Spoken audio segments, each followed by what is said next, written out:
Hello everybody.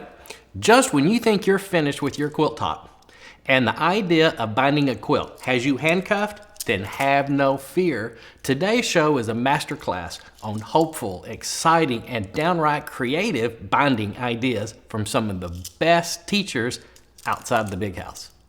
Finishing is finally freedom for all. Up next on the Quilt Show.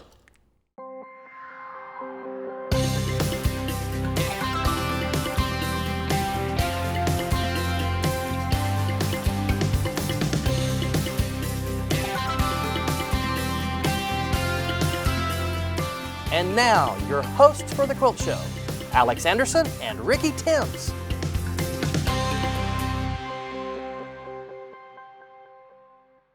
Welcome to the Quilt Show. We are so happy you're with us today.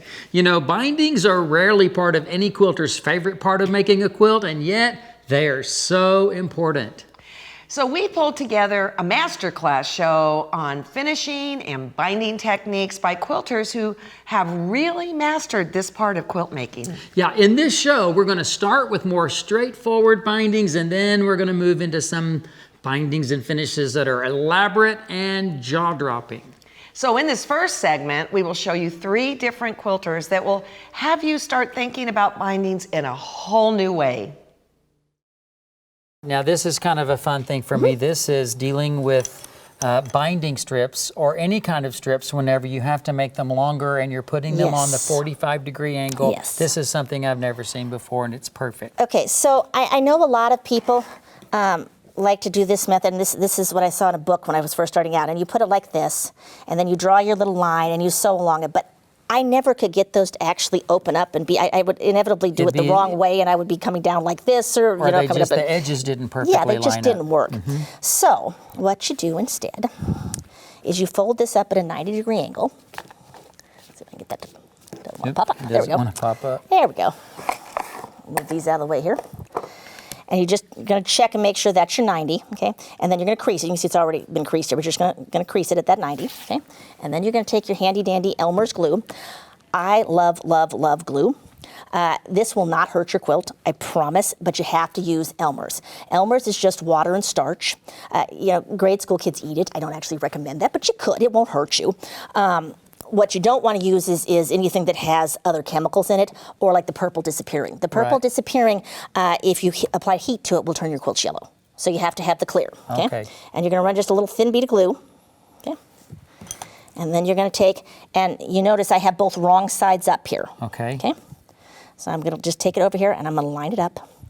And at this point in time, I would heat set it with my iron, just to dry it real quick, because I don't want to wait. You know, I'm about being done now.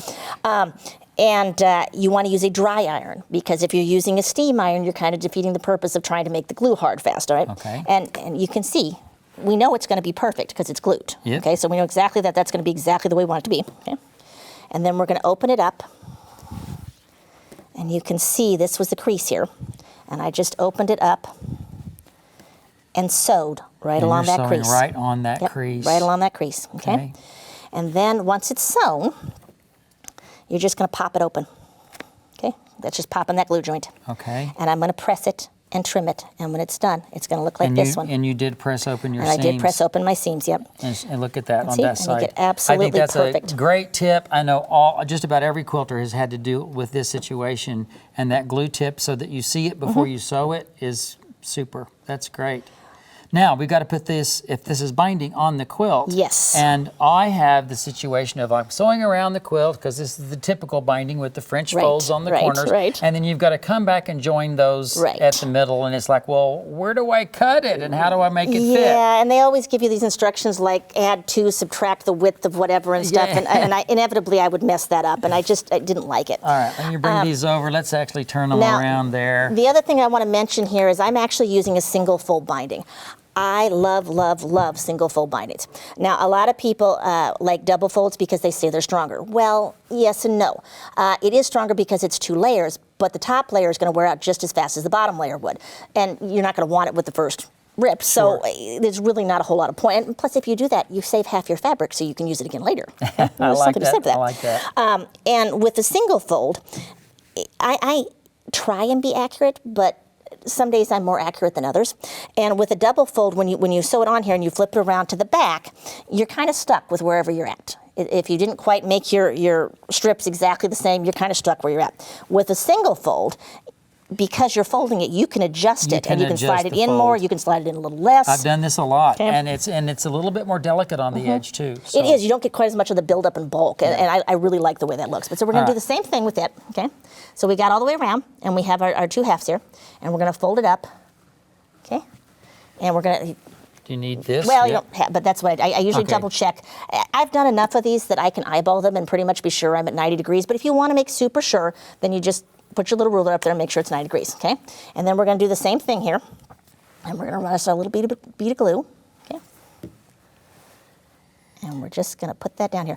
And I know this is going to fit 100% of the time. It's already flat here, and when that gets done, it's like it should be. Yep. All right. And this is it glued but not yet sewn. So I'm going to take it over to my sewing machine, and I'm going to open it up like this, and I'm just going to sew On the crease. right down that crease right here. Right. Okay? Okay. And once it's sewn,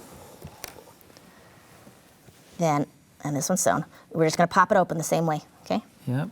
So you pop it open. Look at that. And I usually pop it open first because if I trim it first, I don't have any place to grab onto. Right. So I pop it open and press it, and then I'll close it back over, and I'll just set it down and do my 1/4 inch. Now, if you want to be really, really fancy, you can get out your 1/4 inch ruler and you can cut it and stuff. Just cut it. That's what I do. I just snip it's it all off. hidden Yep. inside, right? You're never going to see it. That's right. Okay. And so this one is all done, and I would just lay it here and I would And then just just sew right finish along sewing, it. and you've got Yep. it done. And it's Look, never going to move. All of this is in your new book, Yes. Borders, Bindings, and More, okay, by Kris Vierra. And you're going to want that because these are tips that you can't live without if you're going to get a little notch higher, and it's actually easier, right? It really is. It is so much quicker and easier, and you're always going to have them be finished perfect. You don't have to worry about having like all the waves and a royal wedding on your quilts and stuff. They're always going to be flat and lie straight. Very good. Aha. Some fun stuff. Okay, look at this. Now, what did you do here? Well, this is a width of binding, and I folded it in half so it gave me a mark down the middle, and I sewed this rickrack on it right down the center. And it looks like you put it face down. I did. Okay. I did. So And- that when you turn it over, And here press it it. is. And so this is like if you were sewing piping to the edge of your quilt. You're now going to sew that to the back first and bring it to the front. And then when you sew it to your quilt, you're just going to stitch in the ditch right along that rickrack. Right, and that is somewhat close to the kind of bindings that I do, where you put your binding on the back, flip it to the front, and sew in a ditch. And this ditch just happens to be rickrack. I love Yes. that. I think that's a fantastic way to do things. And then now, okay, this is cool too. And I haven't done this method. I've seen it done, and just show us a little bit. This is where you have a two-sided binding. Do you see? Two-sided binding. It's as easy as any other binding. They're just a couple steps. We're going to take 2 pieces of fabric, and when you calculate this, you have to remember to add on the seam allowance in the middle to these strips. Sure. Okay? And once we got them sewn together, I pressed them open. When you press it open, now you're going to take one edge of that and you're going to press it to the middle. That's your finished edge. Right? Okay? I'm going to take this edge and sew it to this side of the quilt. We're going to flip it over. Now you'll finish it on the back side of the quilt, and by you pressing that seam open, you get the most beautiful edge on this because you've spread out that fabric. It looks great. And look at the finished one here. So here's the corner. Go to the corner right here. Here we go.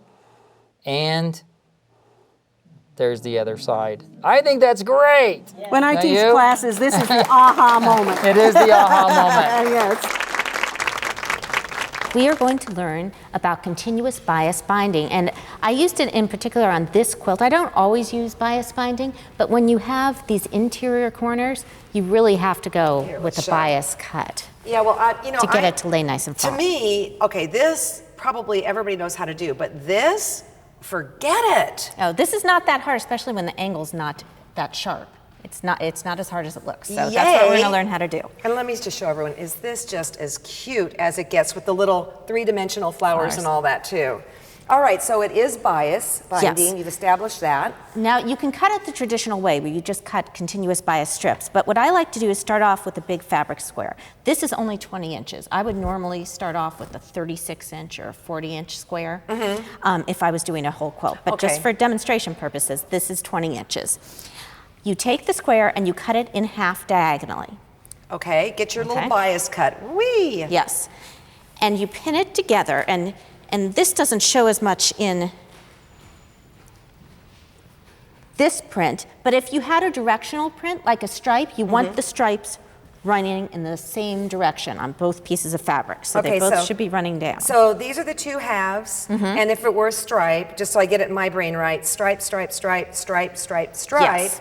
and it's like a little flags or something, Yes. and then you pin it on the top. You pin it on the top and you sew down with a 1/4-inch seam. Okay. Okay, and you press that seam open. So we have the next piece, which is kind of this parallelogram shape, and it has the seam down the center, and this is where you would see if you had stripes, they would continue across rather than being broken up. Because that would be probably awful. Well, you pick it out. I've done this before. This is how I know about the stripes. Okay, so then you're going to take it on the opposite side, and I usually like to make a clean cut down one of the diagonals if I was at home doing this. But then you're going to draw lines on the back of the fabric that are 2 1/4 inches apart. And you want that extra 1/4 inch. If you normally do 2-inch binding, you probably want the extra 1/4 inch because it gives you a little give on those internal corners. Okay, I'm 2 1/8 type gal, so would I do 2 3/8? I mean, 2 really, 1/4 truly. is fine. Okay. I mean, it'll give you enough give that you'll be okay. So now I'm going to, assuming this is a fresh cut, draw lines. Don't use a Frixion pen. Okay, how can I know which? That's that one that if you heat, it goes away. Yes, so Okay. you're going to be ironing the seam, so you don't want to lose your lines. And I did that before I came here. I actually used this, but this shows up on camera. So you would take normally a very long roller. That's the easiest way to do it. Well, now you should have told me before this segment started. I didn't said, you think don't about want it. your big I ruler, know, you want a I little know. one. But Shame we're on not you. going to do the whole thing. And you would draw 2 1/4 inches lines all the way down diagonally. Okay, so if you weren't going to use this, what would you use? I use a Micron permanent marker. Oh, really? I do, because Okay. that is going to be in the seam anyway, and I'm pretty comfortable with that. You could also use a Okay. chalk pen. Because you're going to cut this apart by hand with scissors, I do not like using chalk because I rub it away sometimes. So Right. I like something with a more permanent mark. So I use an acid-free pen. Okay, so I'm going to hold this up so everybody can see Okay. because you have very carefully marked this whole thing. Okay, yeah. All right? You know, and again, you can do this really saves on fabric. With a yard of fabric, you can get a lot of binding, which is really nice. Well, yeah, because I'll take my big square of fabric and go, whoosh, and then it's just all this kind of weird stuff Yes. going on. Yes, so the next step is going to be pinning this, and this is where it gets a little bit tricky. You're going to be lining this side up with that side. Okay, I'm going to make it big. Okay, yeah. Let's make it big. And it kind of is a twisty thing. It goes, Oh. do you see because that's what's going to give us that bias shape, Okay. okay? And we're going to line it up. It has a gonna mind of its own, Amanda. Yeah, it does. It's easier actually bigger because you Okay. have, So you would pin it with making sure that a 1/4 inch in, your marks line up. So you're trying to get your seam allowances lined up. And I should have brought a pin. We'll just I'll take grab it out one of from the other over one. here because I think that this is really an important thing, okay? So for this, you're going to put it in about a 1/4 inch Okay, from tilt it the up edge a of the little bit fabric. that way. And it needs to come out on that same seam over here. A 1/4 inch in. Yeah, so those 2 1/4 inch seam lines are going to line up, and this will make sense in the next. So that's fairly important not to be haphazard about the whole thing. Yeah, and Okay. now I have, if you're a little off, you can kind of fudge it a little bit when you're cutting it, but you do want to be pretty much Okay. on. Now, you're going to take that, you're going to sew that seam, 1/4 inch, and iron it open, and that's why I said you don't want to use a pen that will disappear. So now this is what it looks like, and you start cutting. There's an overlapping end. Let me hold it up. Let me just hold it up Yeah, like it's- this. Okay, so you have like a big circle thing, right? Yes, and this is from a bigger cut of fabric. Okay, so then where do you start cutting? right on this end. This is Okay. the end that it was hanging off, and I usually use a long pair of scissors to do this, and I just cut right around, and I end up with this very long piece. You know, of even bias though you're binding. modern, you still use scissors? For this I do, because I cut through to the other side. Okay. Yes.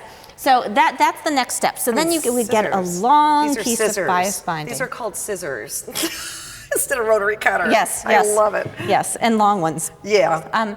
Okay, so now we have a piece of a tree skirt, just a partial segment, and we are going to be applying the binding 1/4 inch from the edge. Now, if I was at home, I probably wouldn't make these markings, but if you're doing this for the first time, it's pretty helpful to have these markings on the quilt.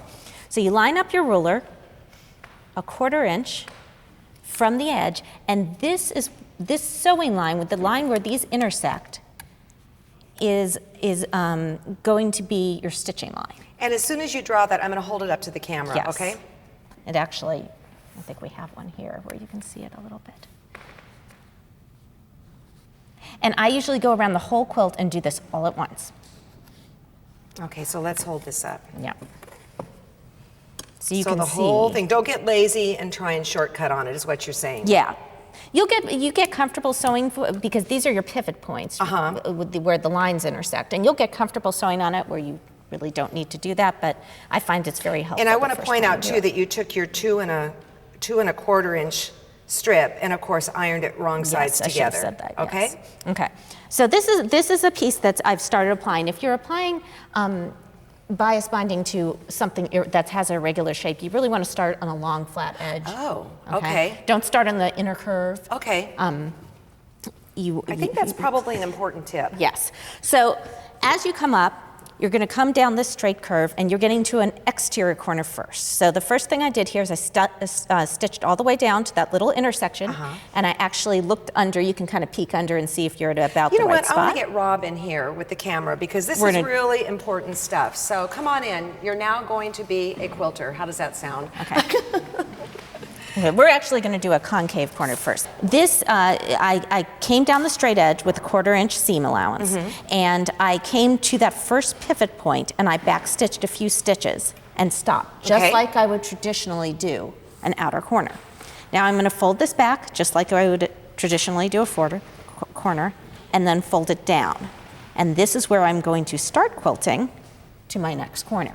So again, this is done very traditionally. Okay, just now like- you have a walking foot on. I Yes. noticed that. So what's up with that? I like the Bernina walking foot, and I move my needle over 2 stops to give me a 1/4 inch seam allowance. Okay. I just know where that is from. So 2 stops center to the right. Yes, and you can measure. I'm actually going to follow along that line right here for my stitching line. Okay, let's move but- your hand out of the way. So you're saying right in there. Yes, All right? right in here. No, This you is can't where do it that way. You got to do it this way. Oh, okay. Like right in there? Yes. Okay. Okay, and that's where I like to start my stitching. So I would bring my needle down and up and pull my threads to the top, just like I would traditionally. Oops. Stuck here. Okay. And I want to point out that you are a Bernina lover, but this is a new machine. This is a new too. machine to me, yes, sorry. That's okay. Okay, so now I actually started a little below the intersection, so I'm going to do 2 back stitches to get to the right portion. Okay, she backstitch twice. Now go forward. Yep, and we're going to go straight down. See, I think a lot of people know how to do the outside one, but it's this This is the inside easy one, actually. Okay, so the thing is you want to stop on that seam line. Okay. Okay, and you can kind of look up and see, do I have it, maybe a half another stitch. So really be careful with you that. want to try to get that right on. Okay. And so, okay, now, this is where it's actually easier. You are going to pick up your walking foot and try to spread out your quilt top so it's flat. And it's okay that it's a little bunched up there. Okay? And you're going to sew straight down to the next corner. that So would- you're straightening your binding, but you actually have your quilt top folded. That would feel like me at yoga for the first time. Yeah, I do like to go back and backstitch that pivot point just Okay. for added security, but you can also do that when you're hand stitching at the Okay. end, so don't sweat it. Okay, so now we're going to go down again to this next intersection And then do the same thing. Yes, and then backstitch. I'll check and see I'm about the right, and then you take it out of the machine. So right here. Thank you. And I want to say something now too, in watching the maneuvers here, I get it why you want to start and end on a straight part of the edge. Yes. I mean, definitely. Yes, it's it's much easier. And also when you come to join those two binding strips at the end, it's that's where my brain went, yeah. So, okay, the last step, this is one that's already sewn. Here, let me get this out of the way. Okay. The last step is you need to clip the seam allowance, but just through the binding. You don't want to clip the quilt top itself. And the reason why is it will create a fold if you clip the quilt top itself.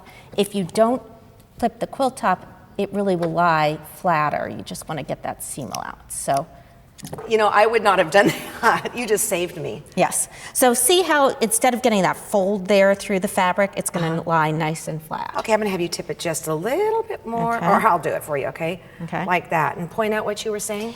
This, because I only clip through the seam allowance and not through the actual quilt top, it lies nice and flat without a puckered seam in that interior corner. That's it.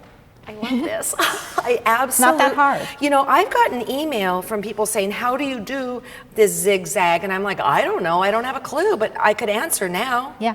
I'll give me your phone number. Sounds good. It's on my blog, too. Oh, and your blog is?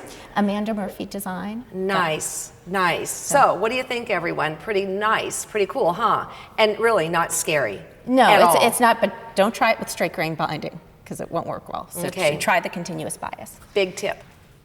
Those are such great suggestions from all three artists. Absolutely. Man. But seeing that segment with Amanda Murphy reminded me of when we were in the historic Charleston, South Carolina at the Great Hall. That was fabulous. Right. The Great Hall of the Charleston Exchange. That's the formal name. It was fabulous. Great. You know, we have so many great memories here at the Quilt Show, and we enjoy sharing our adventures with you. Well, all of us get to learn really valuable things. Yeah, that's the bonus, right? You guys, also want to remind you that Kris Vierra, the first artist that you saw in that trio of clips, she had some very interesting ideas on how to square up large quilts using tools that you find at the big box hardware store. So you can search for Kris Vierra, Kris with a K, on our website and watch more of her. And you can do the same with each of the artists that you saw. Yeah, just go to the search bar on our site and it's all right there. Now, don't go anywhere. Master quilter Sharon Schamber is on deck with a binding that will blow your mind. It blew ours. Yes, it did.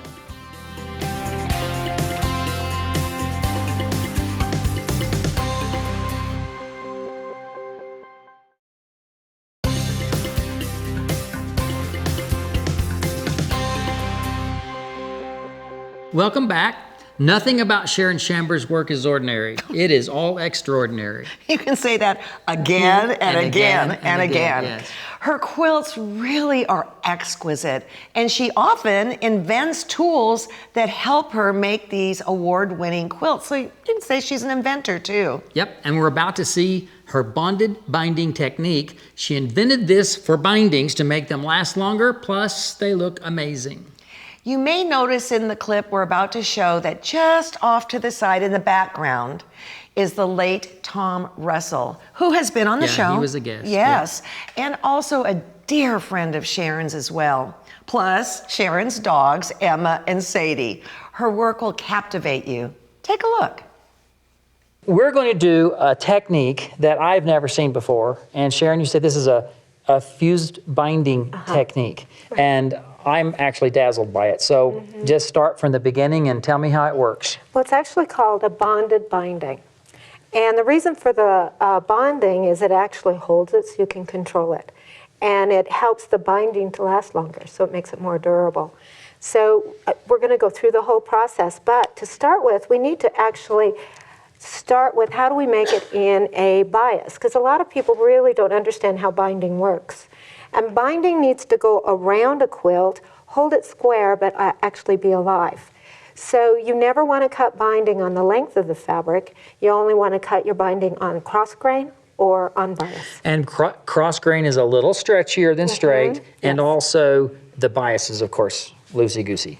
It's not loose with this technique, Right, though. but it moves. It molds. Yeah, it molds. That's what I'm trying to say. So it just looks smoother and nicer, but it's a choice you make. Like if you're doing a home quilt, something the kids are going to kick around, cross grain's great. But if you're doing something that's a little bit more special, you want to go the bias. Okay, so how do we make bias strips? All right, so I always start with a square. Now, this is miniature. Okay. For a queen size quilt, you'll want about a 40-inch square. Which our fabrics are 40 to 44 inches wide, so that's about right. Right. So I heavily starch the fabric, and I usually starch it 3 or 4 times, which means I starch the fabric, and then I flip it over and press it. And we want to do that for the same reason, is that it stabilizes those grains. And especially if you're working on the bias, if you don't stabilize the grains, you have no control of it. Sure. So we want to make sure that you starch it. And what I have done is actually cut it a half square triangle, so I cut it on the bias. And then the other half of it, I cut it right in half. So we Okay. have a quarter square triangle, half square triangle. And this would have been 40 inches square, but we're working smaller. We're So working this is your smaller. cuts to do that, all right? Right. So I take the piece, and this always creates crazy illusions for quilters. You don't move it, don't do anything other than just spin it. With that out On of a the way. 45 degree. On a 45 degree, just like that. Okay. And we have this one here and that one there, and we take this one and go clear across. Oh, it goes across to the other side. Right. And then you'll sew And then those you've got seams. those seams together. It's that simple. Now you can cut it in strips as a bias. Okay. That's easy, wasn't it? It was easy. Yeah. I like it. Yeah. All right, so All you right. got one done. Right. And this one is actually done. And what I've done is open those seams. And that's So a they're very, smooth. and I always go back and kind of restarch it just to make sure that it's holding it, because this now is on the bias. Right. We want to make sure that it's holding. Now for this technique, we want to use lightweight fusible, and this one is actually repositionable.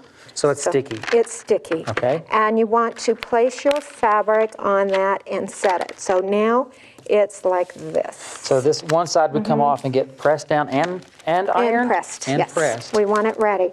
And we want to leave the paper on the other side.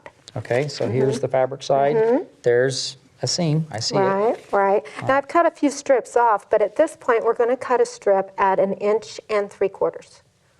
So, 1 3/4. Okay.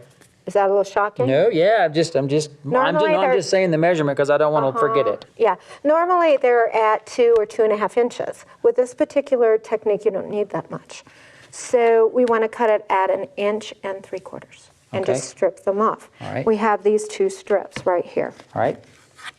All right. Does that So I make know sense? there's at some point you've got to join those together because they're not going to be Right. long enough for the quilt. So there's got to be a tip to that, right? Yes, and I usually cut those ends at 45 degrees. So see how they're straight on that? I cut them at a 45.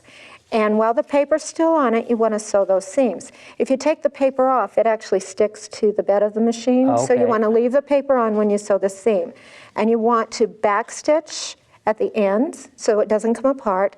And you want to shorten your stitch to about a 1.5. Okay, 1.5 millimeters. Yeah, the shorter the stitch, the stronger the seam, and we want to make sure that that is, because there's going to be a lot of strain on it, that it's actually going to hold. You also want to use polyester thread with this, which is something unusual for quilters. Anytime you do an open seam, you need polyester thread. And why? Because it's strong enough to hold it. Oh, if you have a that's true. seam that's flat, the fabric's holding it. If it's open, cotton thread isn't strong enough and okay. it'll pop at the seams. Okay. The thing I like about this tip is that you're leaving the paper on so that it can slide through the machine, and then you'll peel the paper off eventually. Well, you peel just the seam allowance and press it open. We want to leave the other paper on Okay. for the next step. All right. And you're not going to sew that. They all got that, right? Okay. Yes, I won't All sew right. that. All right, so the next thing that we're going to do is actually score the actual binding. And what scoring means is that when you go and line this up, we need an absolute center line. So I'm going to score the paper. So what it does is it actually breaks the paper so that you can peel 1/2 off and know exactly what your center is. Okay. So I'm going to let you score that. Oh no. Okay. So what And is we're half? gonna use What is a half seam of 1 ripper. 3/4? It's 1.5. Okay. Thank you. It's a 3/4. 3/4 and 3/4? Oh, I'm sorry, this is 1 1/2, not 1 3/4. Okay, so the strips that you cut are 1 1/2, not Right. 1 3/4. Okay, so sorry about that. Rewind that. Yeah. The binding is 1 1/2, so. Yeah, and if you want a wider binding, you can actually make that bigger. Okay. So that depends But on you. right down the middle now is 3/4 and of you an want to inch. score it. There you go.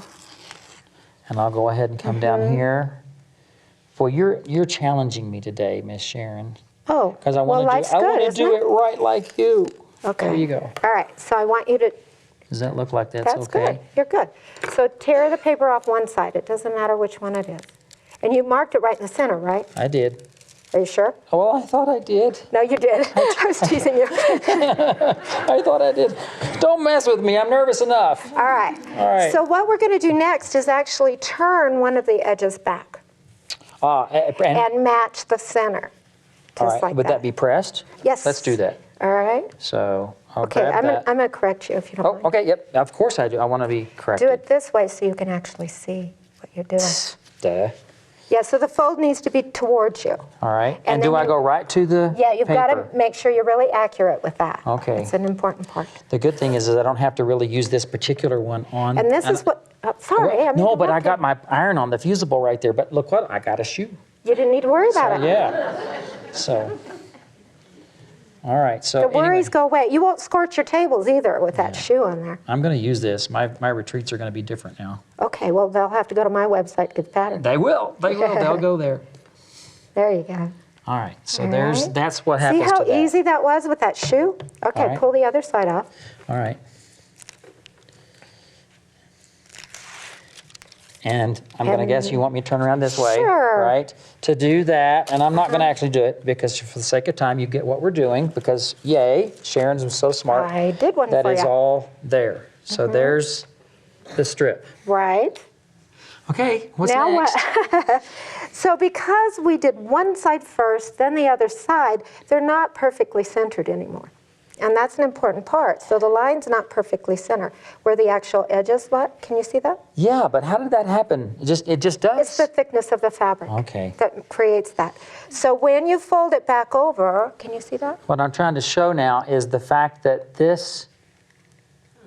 Can you see how one side is a little bit longer I than don't the know who other? I'm showing to. Here we go. There you go. That guy is just a little bit past the And edge. that edge goes to the back. The wider one. The wider one, goes so to the that when the backside. machine sews, it's actually going to catch Catch the that. back Okay. correctly. Yeah. And at this point, now you're ready to bind, but you can do all sorts of really wonderful things. Look at this. You can put decorative stitches on that. So you can actually use your machines. You buy the stitches, you might as well use them, right?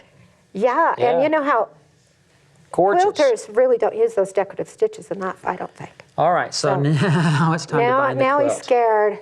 I am scared, Yeah. actually. So your whole piece would actually be pressed just lightly to the center. Okay, Like folded that. in half. Now we're ready to go. Now I've done some of this already. When we start, we're going to be right here. And when you start, let me use this as an example, you want to press a 45-degree angle at the end. Okay. And that's really important for the closing. Okay, so All that's right, does that's that going to make help us sense? later. So Right, that'll make right. sense in a few moments. Okay. All right? So I've done that part of it, but let me just give you a little demo. And we'll slide that in, and I usually put the seam kind of in the center. And right here, you can see the actual line. Where the fabrics come together. And that is the line that you put your quilt on, the edge of the quilt. Now to get the quilt ready, we've got to do either a stitch or a little zigzag on that edge, and we've cut it 1/4 of an inch for a seam allowance or for the binding. Okay, and I love the way that this is finished off here because I know a lot of people will quilt up to there and leave all that loosey-goosey, and that doesn't help anything. No, So no, secure those edges. No, and if you are actually quilting it yourself, if you do a little zigzag, it actually will kind of seize it in or pull it in like the bottom of a sweater. Yes. And it will actually make your quilt look a little bit I squarer agree. if you do that. Yep. So we want to slide this under right here. I have to put my glasses on. I've got mine on already. All right, and I line up the edge of the quilt with that raw edge, just like that. And you need to leave about 4 inches so that you can actually close the tail. end. And you fold it over, and it basically is just stitched with a straight stitch. A top straight stitch. And it will catch the bottom and the top at the same time. Okay, I'm going to take this off because this is the one that's done. And now there's a corner that's turned, You go come around, corner that's turned, corner turned, and now I have to turn the corner. Yeah, he's going to show you how to turn that All corner. right, so what do I do first? We go to the sewing machine. All right, we'll go to the sewing machine. I've got it set up. All right. You need to have your stitch a little bit smaller, and we want to use polyester thread because that's a lot of fabric to actually control. Okay, Jim, you may need to come in. If you need to, do. If you feel good, stay there, okay? And so, so just top stitching, right? No, no, Not yet. no. No. Okay, you want to pull your bob and tail along. Okay, so Can you do down and up so that I can get that bob and tail. Yeah, you want to pull your bob and tail to the top so that you don't get that nest that happens, and you hold on to your bob and tail and your top, and you can either tie a knot and bury it, or you can do a back stitch, depending on how fussy you are. All right, well, my bob and tail was a little short, That's so I because you had... used the cutter on the I did, machine. and I'm not going to use it the next time, okay? There you go. I'm going to use my teeth the next time Yeah. because I don't There have you go. I don't have scissors handy. Did you all know that, to pull your bobbin thread to the top? Okay, so a couple of stitches forward and back, or no? Well, it depends. Are you going to tie a knot and bury it? What do you want me to do? If I do competition pieces, I tie a knot and bury it. If it's a home or something that is just not so, people aren't so detail focused, you can backstitch. Okay, I'm going to back stitch for now. Perfect. Okay? Because I'm telling you, this is not going to go into a competition. This is... Okay, so a little back stitch, and then you want me to... Well, don't just do that. You got to line that line up. Oh, yeah. Line. That's the so key. open up. Line open it up. Line it up. And what you're going to and then do bring it now over. is stitch all the way to the end where you have to turn the corner. You don't stop short. You stitch all the way to the end where the quilt is. Okay, and stop right at the end.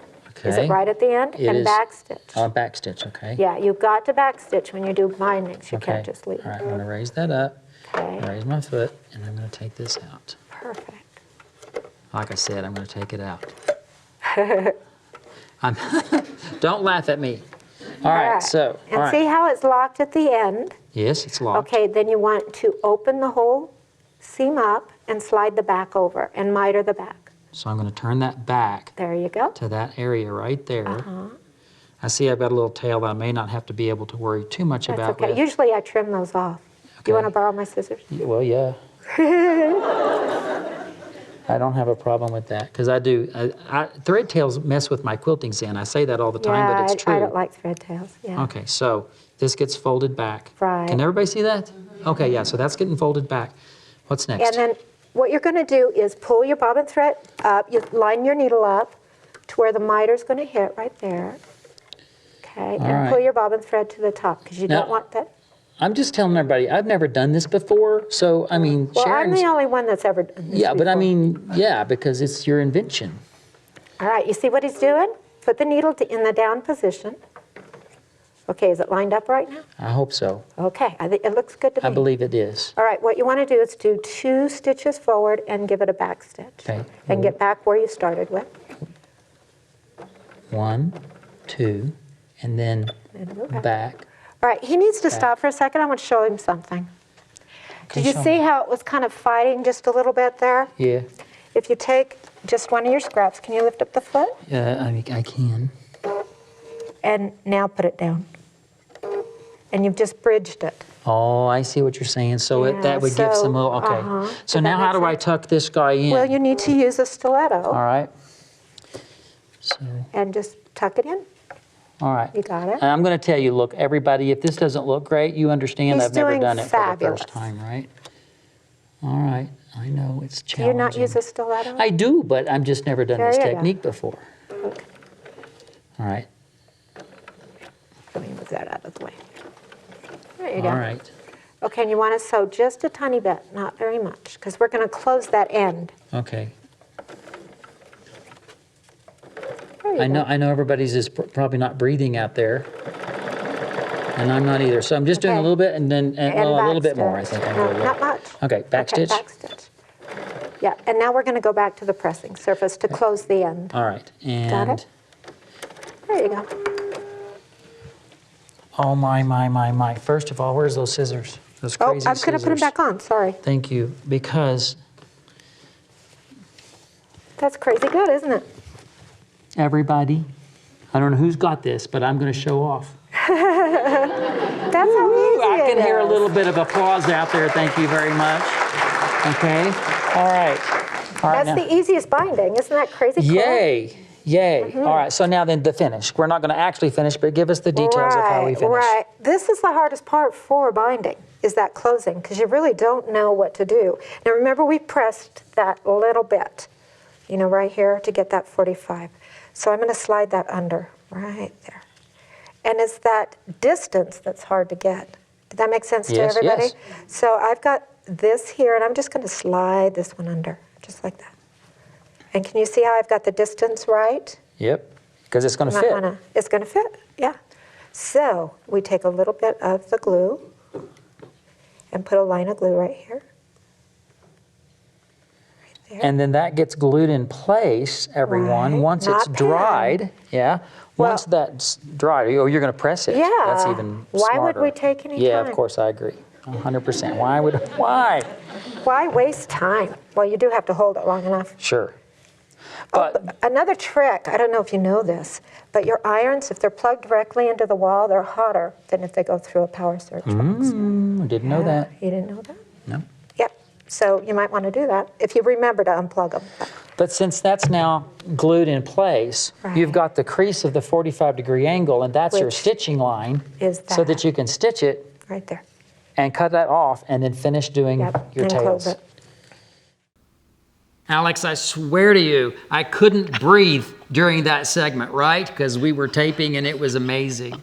And now we know one of the zillion reasons she's a master quilter. Well, we are not even close to being done, because coming up is Patricia Belyea, and she prefers facings or no binding for her finishes. More ahead, right after the break.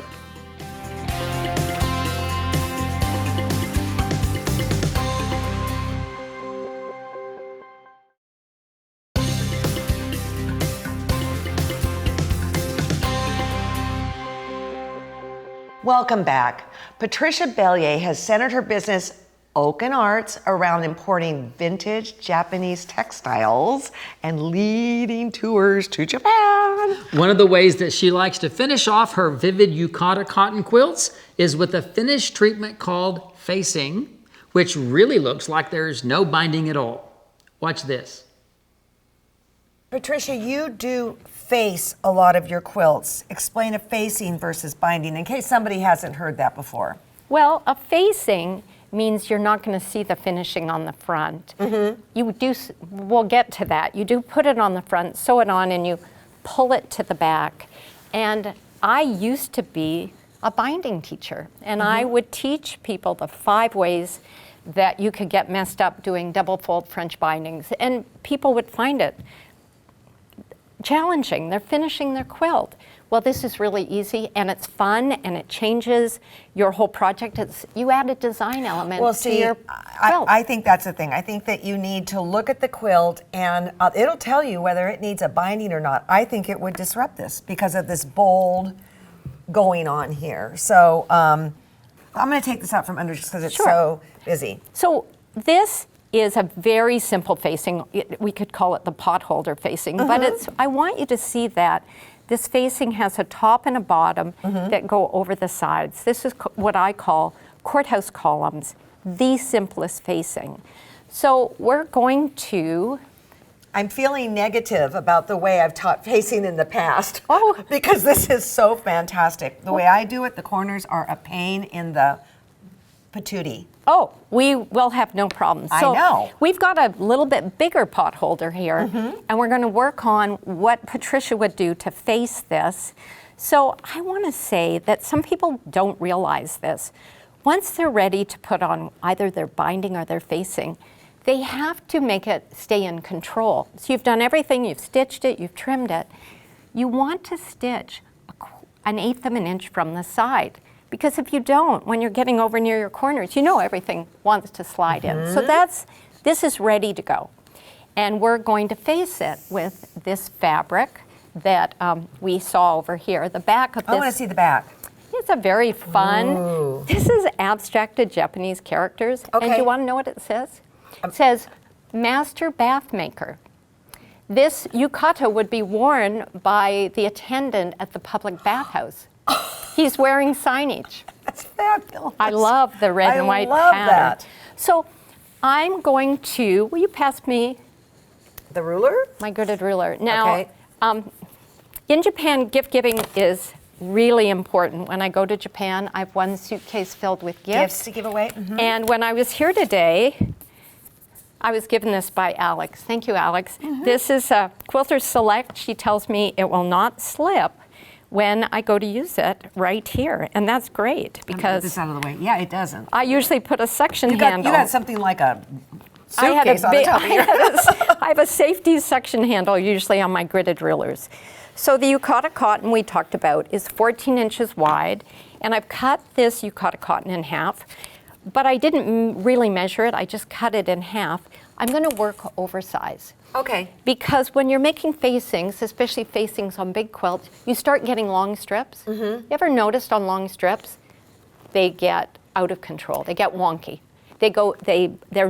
They're not easy to work with. So Are you talking in the world of facing? in anything we do, Well, that's true. You can get that V cut and all everything that. we do with fabric, if we let it, if we just cut our long strips, often it's not a lot of fun.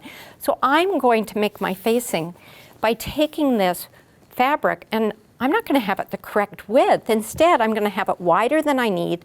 I'm going to press it and pretend I'm pressing it. I'm really into pressing. And then it's not until it's now, this isn't a long strip anymore. It's now more secured because we've It's not got a fat strip anymore. well, it's not going to be stretchable due to this fold. So then I go, I want to make this a 2 3/4 inch facing. I'm going to have a 1/4 inch seam. So I'll make this 3 inches wide. This is so different than how I do it, and it's so much better. Well, it's fail-safe, to tell you the truth. And that's why we want it. So let's just cut this. So I am making the piece that I want to put on the back, but I'm going to make another one. I'm going to make all 4. Give me just a second, because I have to show you something that's important. So you're going to want this one too, right? Yeah, I'm going to need 2 more pieces. I really love this ruler. In fact, I'm telling you. it's not like you can slip fabric around underneath it. It's just going to stay. So we've got this one and 2 more. Do you consider whether or not the quilt is going to be used or not when you decide to do a facing? Well, I've just become addicted to facings, so everybody gets facings. Okay, but you know where I'm going at with Yeah. that. For So- where? For where? So we've got Lisa here. She can show us quilts that are 180 years old. They've got the double fold binding. They're intact. We do not have any information yet for how long our facings are going to. We just don't have any early 1900s faced ones. So someone will have to tell us how it worked out. So I'll call you in 100 years. Yeah, we have to get into the time machine and go into the future. But for me, it's so pleasurable to do that. This is what I'm up to. So we've got our quilt sandwich ready to go. And this, first of all, I usually have some things happening. I want to look on the back and see how it's looking in case I have some cool piecing in here. But What do you mean cool piecing in here? well, we're going to do that in a minute. Okay, within the facing you could Within do the cool. Yeah. This is very simple. Okay, so if there's some stuff happening in here, I think here in this facing, I have a little bit of the wave. Okay. So I want it. I can move it around. Oh, I want that wave here. You're not just going to throw it in. It's going to be purposely put. Hopefully, Yeah. yeah, I might want to do that. So you might want to see on the back what it looks like. Then you have to move it to the front. So this isn't a very complicated one, but I have to move it all to the front because that's how I'm going to sew it. Everything has to go to the front. So where do people make mistakes? One mistake is they sew it on the back. Another mistake is they put the fold to the outside. Yeah, we have to do that. This one's backwards. We have to- Okay. So this is an open edge. Raw to raw. Raw, very good. Yeah. I have never said that before, but now I'm going to. And then, so then how are we going to deal with these corners? That's the part that I couldn't believe when you were getting us all geared up here. So I'm going across and I'm going across. And I'm going to work on this corner here. I'm going to pin it on, obviously. So I'm going to pin on my facing, quick, quick, quick. I'm only going to work on one corner here for you. All right. So that you don't have to watch all four. But I'll pin this down. So I want this on top on the back. Okay. And I'm going to pin some of this side down. So this side is going to go underneath. Just to blow your mind, we have to do something very counterintuitive. If I want this on top, underneath on the back, I have to put it on top on the front. Say it again. I'm going to show you in a minute. Okay.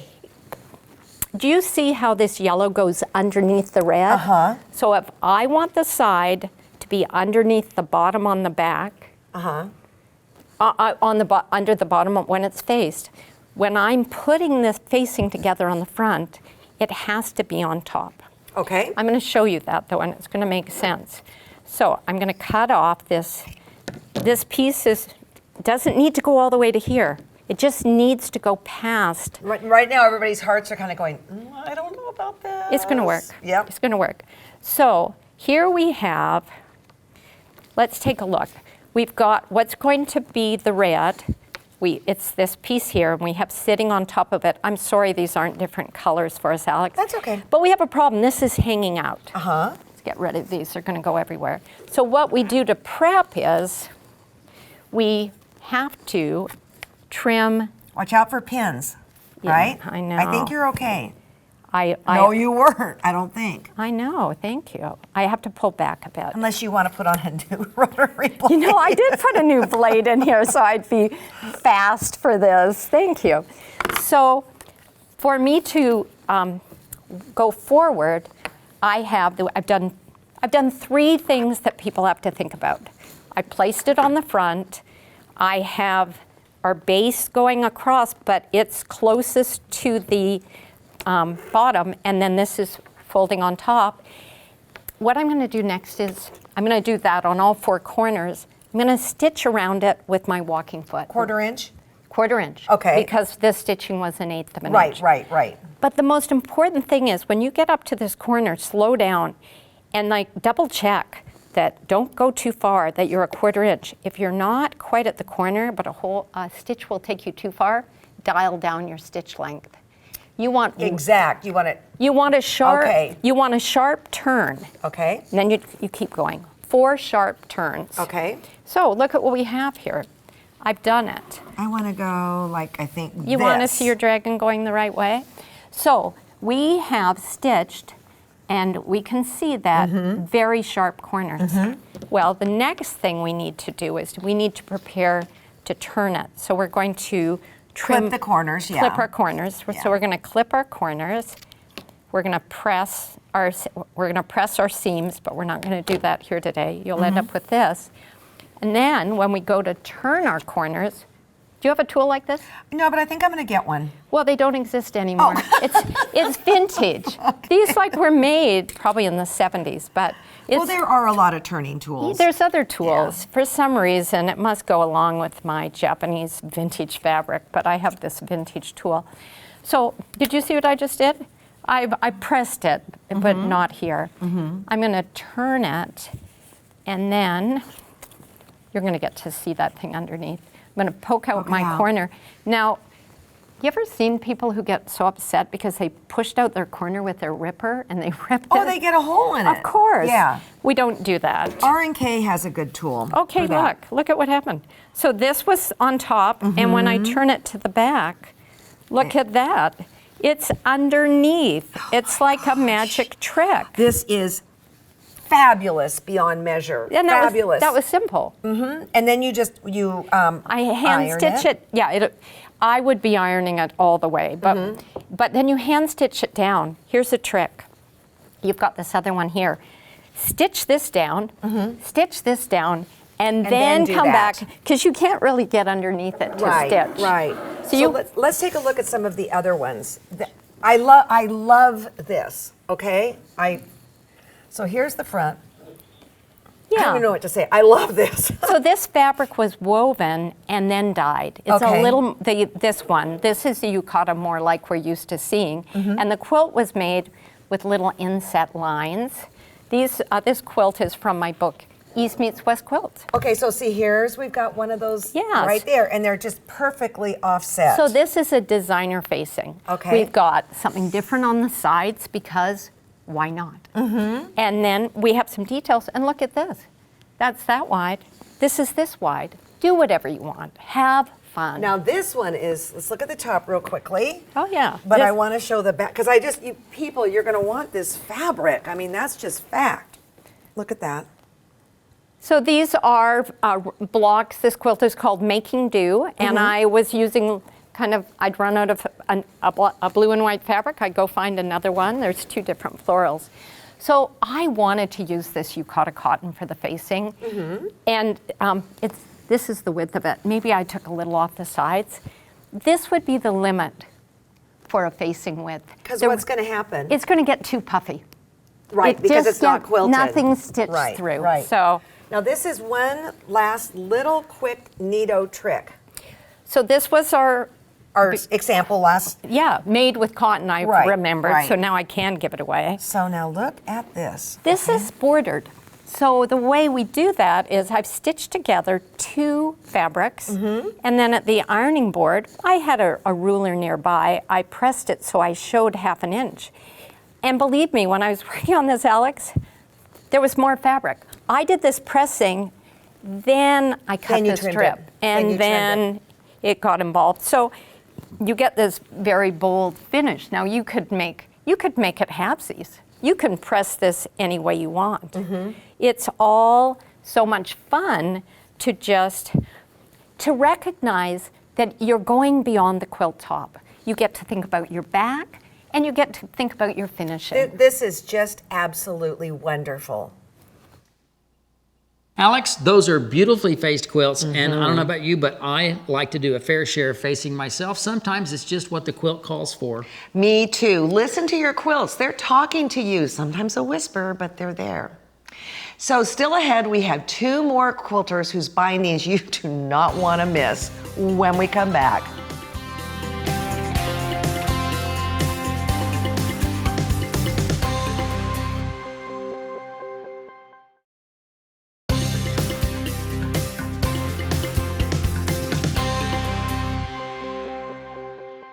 Welcome back. We hope you're loving what you're seeing so far. So we have 2 more talented quilters that just had to be a part of this masterclass, Kathy Wylie and Bethanne Nemesh.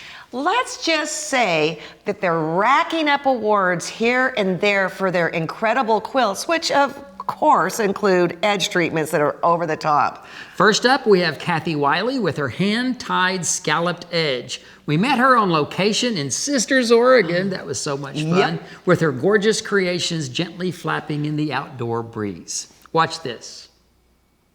Detail is very important to you. Yep, It's all in the details. it is. All the way out to the borders. I mean, it's just beautiful, right? Thank you. Well, yeah, I think so, right? Let's take a look here because this is absolutely amazing what you've done here. So this is a hand-tied scalloped edge, and it's actually very easy to do. And that's what's on the quilt behind us? Yes. Okay, beautiful. So what do we do to do this? All right, so what I've done is I've prepared a little quilt sample to show you how this works. Okay. And we've got 2 unfinished edges on this quilt sample. And you know how when we layer our quilts, we usually cut our batting and backing larger than the quilt top? Yes. So that's why we've got the batting and the backing here larger than the quilt top. So nothing's changed in that department? Right. Okay. Right. So our first step is we want to mark the finished edge of our quilt on the quilt top. Okay. And for this edge treatment, we need a 1/2 inch to 5/8 inch seam allowance. So you can see that I've marked this line 1/2 inch from the outside. How do you decide which number to use? It's determined by how much we want to turn around to the back. Oh, okay, gotcha, Yeah, gotcha. yeah. Now, one other thing before we get going, I saw the finish, where we're going, and this is not yet quilted. Is that okay? Right, and that's sort of intentional. I like to leave a couple of inches unquilted Okay. around the edge until I finish the treatment, and then I'm going to go back and fill that in with the quilting. Okay, cool. All right, carry on. Good. So we've marked the finished edge of the quilt, Uh-huh. and then we're going to use that line to baste the 3 layers together. And you can do this basting stitch by hand or by machine. Okay. But what's really important is that you choose a thread color that contrasts with your backing fabric so that you can see this line. Okay, beautiful. Then what do you do? And we want to use this line to cut the batting and backing right up close to that stitching. Nice little sharp scissors would be in order for this. Exactly. And it's ideal not to cut your quilt top while you're doing it. Don't do that. All Okay, right, yeah. so let's just move on to the one that's already done, just in case.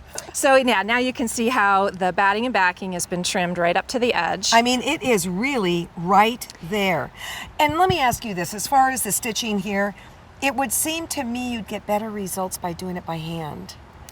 I did it by hand on this quilt because I did it on the floor after I blocked the quilt. Okay. I didn't want to move it. Okay. But on a smaller piece, you could easily do it by machine. Okay. Whatever okay. your preference. So I've got this 1/2 inch, now back to your earlier question, because I'm going to turn this under 1/4 and 1/4 again to turn it to the back. So it's like a single binding type Essentially, deal. Okay. without putting the binding on. Okay. I've not seen this before. This is super cool. All right. So now you can see I've turned under 1/4 inch and I've pressed it.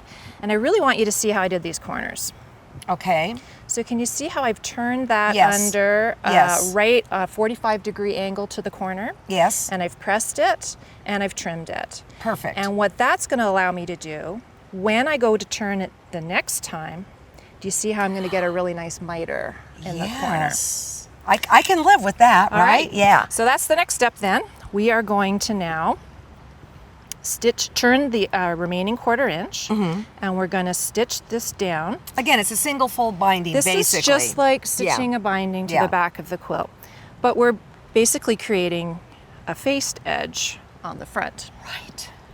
Right. All right. Here it's all done. Look at the work here, you guys. It's impeccable. I mean, it really is. It's just a binding, Alex. I know, but I know my binding, and now I'm looking at your binding, so. But there you can see the miter corner here. Do you stitch that miter? I do. Okay, yeah, gotcha. and you really have to here because we've just turned it in. Okay. Yeah. All right, so now we've got the quilt top turned to the back. Here we have the front. So you can see it's just a smooth edge on the front. And now what I'm going to do is I'm going to mark this scallop along the outside edge. I made a template to do that. You can see how that fits on And what there. are the considerations when you do prepare that template? Yeah, so I want my scallops to be 1/4 inch from the outside edge. Okay. Because that's the seam allowance that we've just turned. Okay. And then I've got this scallop, I just chose this to be 3/4 inch long and 1/8 inch deep. What are you marking that with? Oh, again, I'm using my my Bowen mechanical pencil. Okay. And does it come off fairly easily? Or It does. Yeah, It washes stay or long rubs enough? out. It stays long enough. Okay, cool. Yeah. All right. Yeah. So we've got it marked, and now I'm going to use that line to quilt on. Okay. So let's put Yeah. these right next door to each other. Yeah. All right. So it's marked, and then it's quilted on the same line. Okay. And then we can go ahead and we can quilt in here now if we wanted to, which I've done. Well, you do. Your quilts Here. are very heavily quilted, right? So now you can see with the stippling, you're starting to get this dimension here. And I need to say this too, is that you are not quilting on a long arm, you are not quilting on a big machine, you're on a Bernina with a head with about like this, right? Right. It can be done, It people. can be done. All right, so we're ready All right. to start making the hand-tied scallop. So I'm going to be using embroidery floss. This is 6-strand embroidery floss. Could you use anything else? It has to be strong, because we're going to Okay. be pulling it Okay. tight. So one strand of regular thread might break when we go Gotcha. to pull it. Gotcha. So I'm going to cut a 6 to 8 inch length of the embroidery floss and 2 strands, separated into 2 strands. And now I'm going to use a self-threading needle. I haven't had luck with those. Yeah, they're not all equal, but I really like my Bowen self-threading needle. And it self-threads from the top. From the top, and not it just the side. pops in just like that. So it's so much easier when you're trying to thread 2 strands or multiple strands than trying to put them through the eye of a And needle. really, well, I'm not going to jump ahead. Let's let the lead the cart, man. Okay, so we're going to insert the needle right here at the base of the scallop. Got it. And I'm going to pull the thread. And how long was the through. thread again? 6 to 8 inches. Okay. 8 inches is easier to tie for sure. Uh-huh. So I'm going to leave a long thread tail. I'm going to insert the needle again in the exact same location. Okay. Now when I pull on those 2 ends, the magic. you're going to see how that scallop is formed. Right there. Okay? Yes. All right, now we're going to tie it. I'm going to turn it to the back. How do you come up with these ideas? Well, it's kind of a funny story how I came up with this idea. Can I finish my knot first? Yeah. I'm not good at doing 2 things at the same time. Okay, but talk Double about that. knot, That's yeah, important. double knot to hold it. Uh-huh. And then I've got 4 strands now, which I can easily pop onto my self-threading needle. And that's not any special knot or anything like that? Just a double knot. Okay. And then I can insert my needle to bury those thread tails. And look how easy it was to thread with that self-threading. Yeah. And then I Okay, now just you pop love this those when it threads happens. out Oh, yay. and trim the threads. Okay, so how do you come up with The this? story is on my quilt, Flourish on the Vine, it has 1/2-inch clamshells individually made all along the outside edge, put on there like prairie points. And people always ask me, how did I do that? And I would tell them. And then some people said to me, did you just take one piece of fabric and, wrap around and cinch it? And I'd be like, no. But I could have. Yeah, So, right. On the next quilt, guess what? That's what I did. Beautiful, Yeah. beautiful. So it's a lot easier, it's a lot quicker, and there you go. Look at You that, can that's see fabulous. that edge finish all done. What you're going to share with us now is something I haven't seen before, but I've certainly admired on your quilts. And let's just take a little look at the finishing touches, some that you do, because you have a bunch up your sleeve. Yes, okay? I actually do quite a few different ones, but one of my most popular ones and the one that fascinates people the most and I get the most questions on is this beaded piping that I do. People think it's some kind of witchery or magic, but it actually is not that hard to do, but it does require a considerable amount of patience. Okay. So as long as you have patience, really any sewer can do this. And what's the difference between this and this? This is simply just shown on a straight edge, where here I'm showing turning the corner. Is that on one a this. little bigger, though? No, it's the not. same. These Okay. are both a 4mm bead. But then look here, you just have a flange. This is just a flange, and this is the beginning step of several other types of processes that I do by starting with a flange, but then I might turn that flange into, for example, these little cute little curtain puffs on the side, or maybe a curtain, actual curtain. Here I've done the beaded piping combined with some tongues, similar to maybe penny rugs that you might be familiar with. Okay, but what we're going to do now are the beads. The beads, Okay. yes. So what do we need to know? What do you need to know? Well, let's start with materials. Okay. Okay. So I use fused beaded chain. That is the name if you want to search for that online. It's fused beaded chain or fused beaded pearls. And they come in lots of sizes. I generally find this 4mm size to be a very flexible size for the edges of quilts. I do also use smaller beads. You can find them, for example, these came from a discount or, big chain fabric store. Are these Sometimes things carry plastic? these. They are plastic. Okay. And I do recommend buying either the clear or the white. I suspect that if you buy pink or blue that you might have problems down the line with that color leaching through don't. your fabric. Yeah. Yes. So I start with this fused beaded pearl chain, and I'm going to basically treat it just like you might cording if you were making cording. It's just that we're using, in fact, beads instead. So we're going to start with a strip. I like to sew oversized and cut down. I just think it's easier. This is 2.5 inches on the bias. That's very important because you want the bias to curve and wrap the edges of the beads. Well, let's take a look because you've actually done it here. It like hugs it or something. It really does. It hugs it. This is a 2mm bead for this particular sample. Now, I've been doing this for a little while now, and when I sew a 4mm bead, I can do about 18 completed inches in an hour. So at 2mm, that's 9 inches an hour. So then you multiply that times the, space around your quilt to get a sense for it. It's why you get the ribbons, okay? Maybe. Okay, so let's move down to the machine because then it starts happening there, right? Starts making sense. I have to put my new eyeballs on. That's okay. All right. So what foot are you using? This is a zipper foot. On a Bernina, my favorite is the 4. It's a very simple style zipper foot. Each machine has their own style of zipper foot. The thing that you need to pay attention to is, can you sew directly against an obstruction. Right. Some machines don't do that as well as others, and they leave a gap, and I'm not sure why that they do that, but that is not the best for this technique. You really do need a machine that can sew right up against the edges of the bead. And I moved the needle all the way to, in this case, the left, although if you're more comfortable, you can do it on the right. It's a very small piece. You can do whatever you want. I want to say you work on a 440 at home, so this is a little bit of a new animal to you. It is. It's got a lot more clever whiz bangs here than I'm really used to.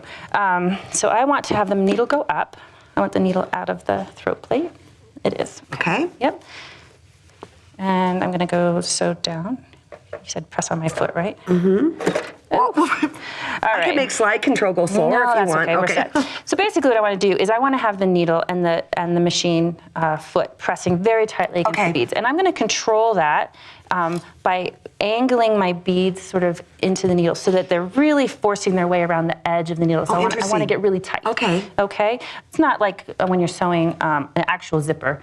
You know, you're having to manipulate this. Do you have to worry about the bias pulling on it at all and getting a ripple? It does pull, and you will get a ripple, but because we're building this off the quilt, and this is a separate unit, then that ripple effect doesn't really impact the quilt because we're able to cut it all off after the fact. Excellent. It's nice that you don't have to worry about that manipulation. So I'm going to simply sew along the edge of these beads as tightly and as snugly as I can. You can see little bumps starting to come through. Yes, that's right. So I'm just going to sew to the edge of the fabric here, and then we're going to quit. Now you have a clever little scissor thing here. I'm telling you, check this machine out. Super neat. Okay, I'm going to bring my scissors over here, and I've pre-threaded my needle. Now, I like to use a perfectly matched thread. I have students who do this technique who use contrast thread, and that is very beautiful. It adds a very nice extra. That would be another thing to do, Another extra detail that you could do. It looks fabulous. And if you had black with red thread, it looks really great. But when you're first starting, you have to learn not to split the stitches, and high contrast thread would show that you're splitting the stitches. What do you mean by that? Well, let me just demonstrate. So I like to hold this so that the salvage edge is in the palm of my dominant hand. So you being left-handed would have to reverse this. Absolutely. So you'd have to reverse this for yourself. Okay. Now here we have our bobbin thread is white. So you want to have the same, you want to have matched bobbin thread on top and bottom. But for a sample, this is not really important. I'm using a single threaded needle, and I'm simply going to start my knot over here someplace in the salvage and come up between. Here's where the hours come in play. Yeah, once you get started though, it's pretty easy. So I'm just starting it randomly off to the side. So I'm taking 2 stitches and I'm simply looping around in between the 2 beads. And when I pull it down, let me see if I can keep my fingers out of your way. It'll tuck down, do you see? Okay. But when I let go, it's relaxing.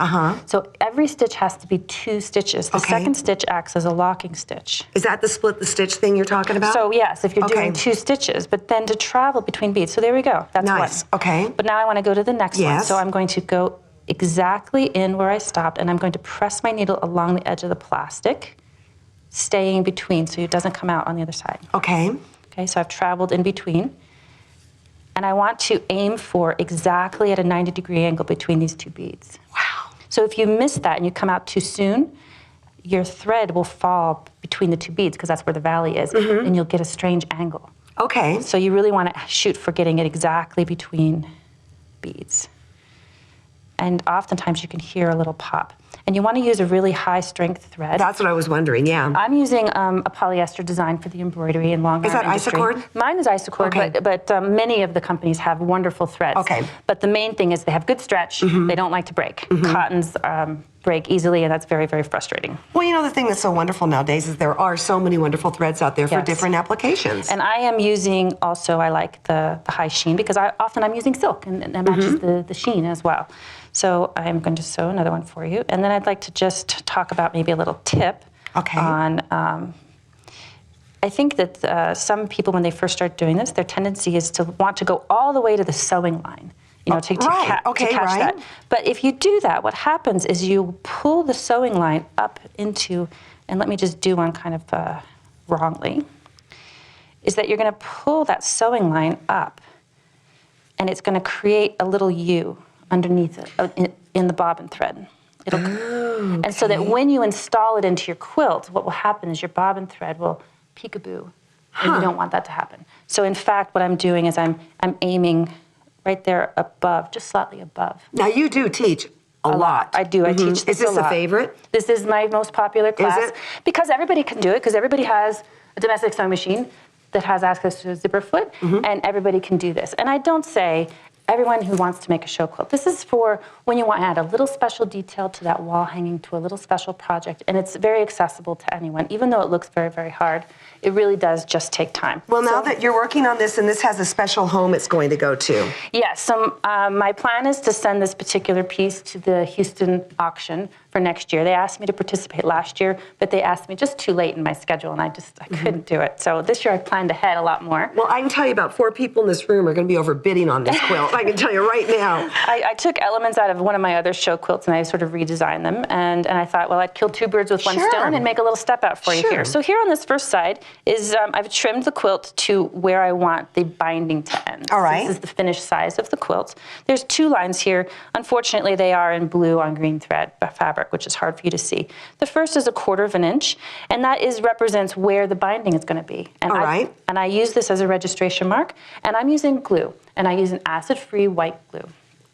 So this is my glue zone. Anything outside of that is the no glue zone. No glue zone. Right. And so the second line here is 3/8 of an inch away, and that's my setting line for the beads. But the reason it's 3/8 of an inch is because these beads are 3/8 of an inch. Okay. So if you used a smaller bead, you would have to change that math. Okay, so it's whatever the width of the bead is. Basically. Gotcha. From the seam of the bead to the outside curve of the bead. And I am going to visually line up the outside curve of the bead with the line. Okay. Okay, and then I'm going to glue this down, and I'm going to put a few pins on it as well, because I really want it to be still. It's very stretchy when you work on the bias, and you do not want to stretch your quilt. Well, and you had mentioned during break that silk is stretchy too, in all directions. Silk is stretchy in all directions. I didn't know that. And even the finished quilt is very stretchy. Okay. And so you really have to be very gentle and make sure you're taking as many stabilization steps as you need to have a nice finished product. So here we have it glued, and then I'm sewing with the zipper foot to permanently affix it into place. And when you're turning corners, you have to start just above where the seam line is so that the 2 beads can abut to each other. And you will leave that stitch line in there. It's not like you're going to baste it and pull it out or something like that. It's permanently in there. Okay. It's permanently in there. So this is the next step, is sewing along the zipper foot here. Sweet. Yeah, and so then I'm trimming this down. So now I've trimmed this sloppiness flush with the edge of the quilt. And now I'm going to attach binding in the same way that every single person attaches binding since the creation of binding.